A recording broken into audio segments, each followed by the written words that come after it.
Neke atu I te toru miliona tāra I a tau te pūtea ki te kaunihera matua o Tāmaki Makaurau, hei utu I ngā māngai o te uepu Māori.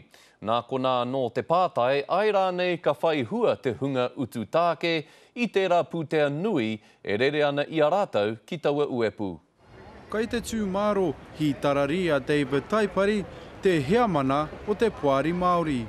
The whole concept of creating the Auckland Council by amalgamating the 8 was in order to reduce those costs.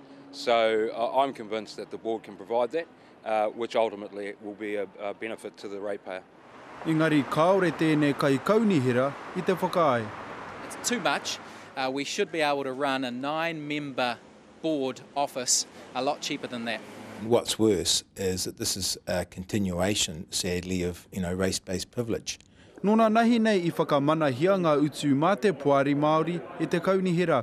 Ko te whakahe kua nui atu te nama I tērā I matapaehia I te tuatahi. He oi kai te tautoko tonu, te koromatua. We want to make sure the Māori Statutory Board works well and contributes strongly to our council for the benefit of all of us in Auckland. Now, I'm the inclusive mayor and I want to make this work. E rimarau mano tāra te utu mā ngā māngai tokoiwa o te Puari, ko tahi miriona tāra mā ngā kaimahi, ko tahi rau e rima te kau mano tāra ma te tumu whakarai.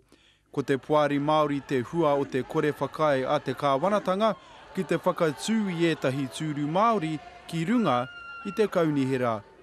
We all jumped up and down about the idea of separate Māori seats, but at the end of the day, maybe that would have been more acceptable to the ratepayer.